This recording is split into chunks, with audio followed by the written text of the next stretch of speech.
Hoy leemos Metzenstein de Edgar Allan Poe, incluido en Historias Extraordinarias, publicado por la editorial Akal. El horror y la fatalidad han imperado en todos los siglos. Hay que poner una fecha a la historia que voy a referiros. Basta decir que en la época de la que hablo conservábase en el centro de Hungría una creencia secreta, aunque bien sentada, sobre las doctrinas de las metempsicosis. No diré nada de ellas en sí, sobre si son falsas o probables, pero sí afirmo que una buena parte de nuestra incredulidad proviene, como dice la Bruyère, que atribuye toda nuestra desgracia a esta causa única, de no poder estar solos. Pero había algunos puntos en la superstición húngara que tendían marcadamente a lo absurdo, pues los húngaros diferían de una manera muy esencial de sus autoridades de Oriente. Así, por ejemplo, el alma, según creían, cita los términos de un sutil e inteligente parisiense, no reside más que una vez en un cuerpo sensible, de modo que un caballo, un perro y hasta el hombre no son sino la semejanza ilusoria de estos seres. Las familias Berlifitzig y Metzenstein habían vivido enemistadas durante varios siglos y jamás habían conocido dos casas tan ilustres que se odiaran tan mortalmente. Esta aversión podría tener su origen en las palabras de cierta profecía. Una gran familia caerá de un modo terrible cuando, así como el caballero en su caballo, la mortalidad de Metzenstein triunfará de la inmortalidad de Berlifitzig. A decir verdad, los términos tenían poco o ningún sentido, pero causas más vulgares han dado nacimiento, y esto sin remontarnos mucho, a consecuencias igualmente preñadas de acontecimientos. Además, las dos casas, que eran vecinas, habían rivalizado por su influencia largo tiempo en los asuntos de un gobierno tumultuoso. Y, por otra parte, vecinos tan próximos rara vez son amigos. Desde lo alto de sus sólidos terrados, los habitantes del castillo de Berlifitzig podían ver muy bien las ventanas mismas del palacio de Metzenstein. En fin, la ostentación de una magnificencia más que feudal era poco propia para mitigar los sentimientos irritables de los Berlifitzig, no tan antiguos y menos ricos. Hay motivos, pues, para extrañar que los términos de aquella predicción, aunque muy extravagantes, crearan y mantuvieran la discordia entre dos familias ya predispuestas a la hostilidad por todas las instigaciones de una envidia hereditaria. La profecía parecía implicar, si algo implicaba, el triunfo de la casa más poderosa y, naturalmente, esto preocupaba a la más débil, acrecentando su animosidad. Wilhelm, conde de Berlifitzig, aunque de antigua nobleza, no era de la época en la que hablo más que un viejo achacoso, y no tenía nada notable, como no fuese su antipatía inveterada y loca contra la familia de su rival. Distinguíase además por su afición a los caballos y a la caza, de la cual no le retraían ni sus achaques físicos, ni su avanzada edad, ni la debilidad de su espíritu, tanto que diariamente se exponía a los peligros de semejante ejercicio. Federico, barón de Metzenstein, no era todavía mayor de edad. Su padre, el ministro G., había muerto joven, y su madre, María, no tardó en seguirle a la tumba. Federico contaba en aquella época 18 años, que en la ciudad no son un largo periodo, pero en una soledad tan magnífica como aquel antiguo señorío, el péndulo vibra con más profunda y significativa solemnidad. A causa de ciertas circunstancias resultantes de la administración de su padre, el joven varón entró en posesión de sus vastos dominios apenas murió aquel. Rara vez se ha visto un noble de Hungría poseedor de semejante patrimonio. Sus castillos eran innumerables, pero el de Metzenstein se consideraba como el más vasto y magnífico. La línea fronteriza de sus dominios no se había determinado nunca claramente, pero el parque principal abarcaba un circuito de 50 millas. Tratándose de un propietario tan joven, de carácter tan bien conocido y de tan incomparable riqueza, no era necesario hacer muchas conjeturas sobre cuál sería probablemente su línea de conducta. Y, en efecto, a los 3 días, el proceder del heredero dejó muy atrás la nombradía de Herodes, excediendo por mucho a las esperanzas de los más entusiastas admiradores. Vergonzosas orgías, flamantes infamias y atrocidades sin nombre hicieron comprender muy pronto a sus atemorizados vasallos que nada, ni la sumisión servil por su parte, ni los escrúpulos de conciencia por la del castellano, serían para ellos en lo futuro garantía de seguridad contra las crueldades de aquel pequeño Calígula. Hacia la medianoche del cuarto día, observóse que se había prendido fuego en las cuadras del castillo de Berlifitzing, y la opinión pública estuvo unánime en agregar un crimen más a la lista, ya horrible, de los delirios y atrocidades del varón. En cuanto al joven caballero, durante el tumulto ocasionado por aquel accidente, hallábase sumido al parecer en profunda meditación en una vasta cámara solitaria del piso superior del palacio de familia de los Metzenstein. Los tapices, ricos aunque gastados, que pendían melancólicamente de las paredes, representaban las figuras fantásticas y majestuosas de 1000 antecedentes ilustres. En uno veíanse prelados vistiendo ricos trajes de armiño, grandes dignatarios estaban reunidos con el autócrata y el soberano, y oponían su veto a los caprichos de un rey, o contenían con el fiat del poderío papal el cetro rebelde del gran enemigo, príncipe de las tinieblas.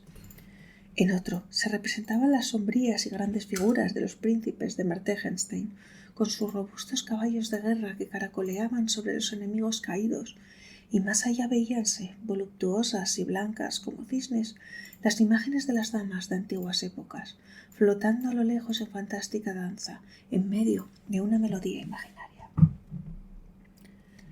Pero mientras el varón prestaba oído o aparentaba escuchar el estrépito creciente de las cuadras de Berlifitzing, meditando tal vez alguna nueva crueldad o un rasgo de audacia, sus ojos se fijaron maquinalmente en la imagen de un caballo enorme de color extraño, representado en el tapiz como perteneciente a un antecesor sarraceno de la familia de su rival. El cuadrúpedo estaba en primer término, inmóvil como una estatua, y un poco más allá, el jinete desmontado moría bajo el puñal de un Metzenstein. En los labios de Federico surgió una expresión diabólica, como si echase de ver la dirección en que su mirada había tomado involuntariamente, pero no apartó la vista. Muy lejos de ello, no podía haber motivo para que experimentase la ansiedad que al parecer le sobrecogió, envolviéndole como un paño mortuorio. Érale difícil conciliar sus sensaciones incoherentes como las de los sueños con la certidumbre de estar despierto. Cuanto más contemplaba, más absorbente era el encanto y más imposible le parecía arrancar su mirada de aquel tapiz fascinador. Sin embargo, el tumulto que se oía fuera era cada vez más ruidoso.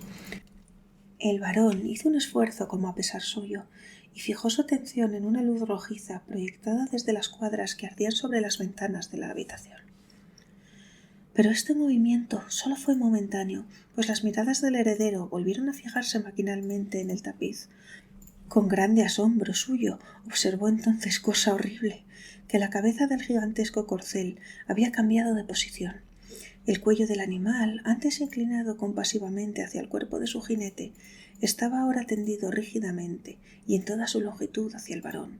Los ojos, un momento antes invisibles, tenían una expresión enérgica y humana, con un brillo rojizo extraordinario, y los labios caídos dejaban ver sus grandes dientes repugnantes. Poseído de terror, el joven varón se acercó a la puerta con paso vacilante.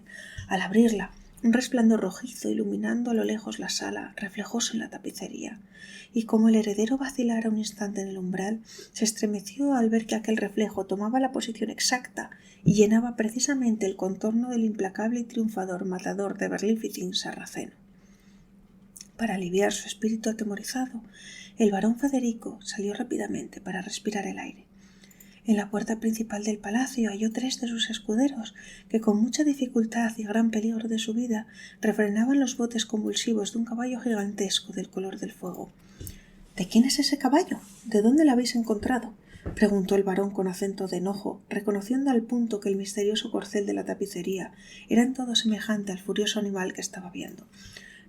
—Es vuestro, señor —replicó uno de los escuderos—, o por lo menos nadie le ha reclamado. Le hemos cogido cuando se escapaba, humeante y cubierto de espuma, de las cuadras abrasadas del castillo de Berlifitzing. Suponiendo que pertenecería a alguna yeguada del antiguo conde, le hemos traído aquí, pero los criados no reconocen al animal, lo cual es muy extraño, puesto que llevaba señales evidentes del fuego como prueba de haber escapado de éste. Además, añadió otro escudero, las letras WVB están marcadas en la frente con mucha claridad. Yo supuse que eran las iniciales de Willenborg Berlifitzing, pero toda la gente del castillo afirma positivamente no conocer el caballo. —Es muy singular —dijo el barón con aire pensativo, sin fijarse al parecer en el sentido de sus palabras—. En efecto, es un caballo notable, prodigioso, aunque como decís muy bien, sombrío e intratable. Vamos, quede para mí y consiento en ello, añadió el barón, después de una pausa. Tal vez un jinete como Federico de Mertenstein podrá domar al diablo mismo de las cuadras de Berlifitzig. Os engañáis, monseñor. El caballo, como hemos dicho, no pertenece a las cuadras del conde. Si hubiese sido así, conocemos demasiado bien nuestro deber para haberla conducido a presencia de una noble persona de nuestra familia. Es verdad, repuso el barón secamente. En aquel momento llegó un paje del palacio apresuradamente y dijo a su señor en voz baja que había desaparecido un tapiz de la habitación que designó. Después extendióse en detalles minuciosos, pero como lo decía todo casi todo al oído de su señor, los escuderos no pudieron satisfacer su curiosidad excitada. Durante esta conversación, el joven Federico parecía agitado por diversas emociones, pero muy pronto recobró su sangre fría y pintóse en su semblante una expresión de malignidad al dar órdenes para que se condenase a cierto punto la citada cámara y se le entregaran las llaves. ¿Habéis sabido la deplorable muerte de Berlifitzig, el viejo cazador?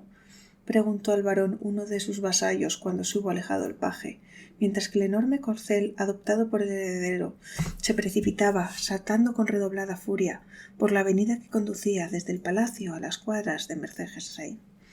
No, contestó el barón, volviéndose bruscamente hacia el que hablaba. ¿Dices que ha muerto? Es la pura verdad, señor, y presumo que no os desagradará mucho la noticia. Una sonrisa entreabrió los labios del barón. ¿Cómo ha muerto?, preguntó. En sus imprudentes esfuerzos para salvar la parte preferida de su equipo de caza, ha perecido miserablemente entre las llamas. ¿Verdaderamente ha sido así?, exclamó el barón deletreando y como impresionado por algún sentimiento misterioso. Así es, repuso el vasallo.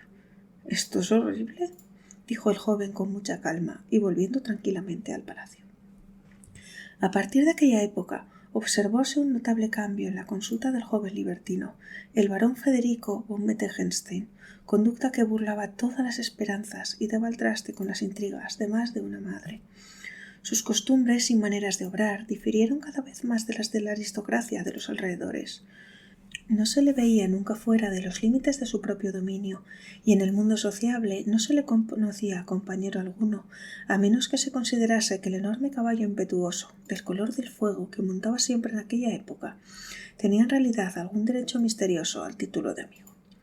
Sin embargo, el barón recibía periódicamente invitaciones de sus vecinos para asistir a alguna fiesta, a una cacería, a un baile o a una reunión cualquiera, pero limitábase a contestar lacónicamente: «Mettenstein no irá». Una nobleza imperiosa no podía soportar estos repetidos desaires. Las invitaciones comenzaron a ser menos cordiales y frecuentes y al fin cesaron del todo. Habíase oído decir a la viuda del desgraciado conde de Berlifitzig que en su más ardiente deseo era que el barón se quedase en casa cuando no deseara estar en ella, puesto que prefería a sus semejantes la sociedad de un cuadrúpedo. Esto no era seguramente más que la simple explosión de un pique hereditario, y probaba que nuestras palabras llegan a ser singularmente absurdas cuando queremos darles una forma extraordinariamente enérgica. Las personas caritativas, sin embargo, atribuyen el cambio de la conducta del joven caballero al pesar natural de un hijo privado prematuramente de sus padres, pero olvidado sin duda su inicuo proceder durante los días que siguieron a la irreparable pérdida. Hubo algunos que supusieron en el varón un sentimiento exagerado de su importancia y de su dignidad, mientras que otros, y entre ellos tal vez el médico de la familia, hablaban siempre de una melancolía morbosa, de un mal hereditario, pero entre la multitud hacían insinuaciones más tenebrosas, de carácter equívoco. A decir verdad, el perverso cariño del varón al caballo recientemente adquirido, cariño que parecía tomar más incremento cuando el animal manifestaba sus feroces y diabólicas inclinaciones, llegó a ser a los ojos de todas las personas razonables una ternura horrible, contraria a la naturaleza. En medio del día, en las horas silenciosas de la noche, enfermo o sano, en la calma o en la tempestad, el barón de Mettenstein parecía clavado en la silla del caballo colosal, cuyo carácter intratable se avenía también con el suyo. Había además circunstancias que, relacionadas con los recientes acontecimientos, comunicaban un carácter sobrenatural y monstruoso a la manía del caballero y a las capacidades del animal. El espacio que franqueaba de un solo salto, medido cuidadosamente, resultaba exceder de manera asombrosa a los cálculos más exagerados. El varón, por otra parte, no había puesto ningún nombre particular al cuadrúpedo, aunque todos los demás tenían el suyo, y aquel caballo tenía su cuadra particular, separada de las otras. Solo su amo le cuidaba, porque nadie se atrevía a tocarle, ni siquiera a entrar en el sitio donde estaba. Algunas pruebas de inteligencia particular en la conducta de un noble corcel, lleno de ardimiento, no bastarían seguramente para llamar la atención de un modo exagerado, pero ciertas circunstancias hubieran hecho impresión en los espíritus más escépticos y flemáticos, y decíase que algunas veces el animal había hecho retroceder de espanto a la multitud curiosa ante la singular significación de su marca, añadiéndose que el joven Metzenstein había palidecido ante la mirada del ojo casi humano del caballo. Entre toda la servidumbre del varón no se contaba un solo individuo que dudara del afecto extraordinario que inspiraban al joven heredero las brillantes cualidades de su corcel, exceptuándose, sin embargo, un insignificante pajecillo muy feo y antipático, de cuya opinión no se hacía aprecio. Tenía el descaro de asegurar que su amo no montaba nunca sin experimentar un inexplicable y casi imperceptible estremecimiento, y que al volver de sus largos y acostumbrados paseos observábanse en las facciones del heredero una expresión de triunfante malignidad. Durante una noche de borrasca, Metzenstein, despertando de un profundo sueño, bajó como un sonámbulo de su habitación y, montando apresuradamente a caballo, precipitóse a través del laberinto del bosque. Un acontecimiento tan habitual no podía llamar particularmente la atención, pero esperóse a la vuelta del varón con mucha ansiedad. A las pocas horas de ausencia, las magníficas construcciones del palacio de Metzenstein comenzaron a crujir y a retemblar hasta en sus cimientos, bajo la acción de un fuego devorador e irresistible, y cuando se vieron las llamas, los progresos del elemento devorador hubieran hecho inútiles todos los esfuerzos para salvar una parte cualquiera de los edificios. La población de las inmediaciones contemplaba perezosamente, con silencioso asombro, sin apatía, aquella triste escena. Pero un objeto terrible llamó muy pronto la atención de la multitud, mostrando hasta qué punto es más intenso el interés excitado por una agonía humana que por el más espantoso espectáculo de la materia inanimada. En la larga avenida de añosas encinas que comenzaba en el bosque, terminando en la entrada principal del palacio Metzenstein, un corcel, cuyo jinete llevaba la cabeza descubierta y el traje en desorden, saltaba con una violencia sólo comparable con el demonio de la tempestad misma. El caballero no podía evidentemente reprimir aquella desenfrenada carrera. La expresión angustiosa de su rostro, los esfuerzos convulsivos de todo su ser, daban testimonio de aquella lucha sobrehumana, pero de los labios del jinete, lacerados a fuerza de oprimirse, solo se escapaba un grito ronco. Un momento después, el choque de los cascos resonó con un ruido agudo y penetrante que dominó el estrépito del incendio y el mugido del viento.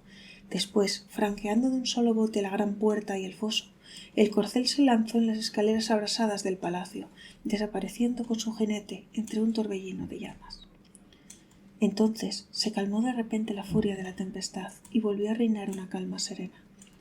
Una llama blanca envolvía siempre el edificio como un sudario, y prolongándose a lo lejos en la atmósfera tranquila, proyectaba una luz de brillo sobrenatural, mientras que una nube de humo, en forma de un gigantesco caballo, descendía pesadamente sobre los edificios.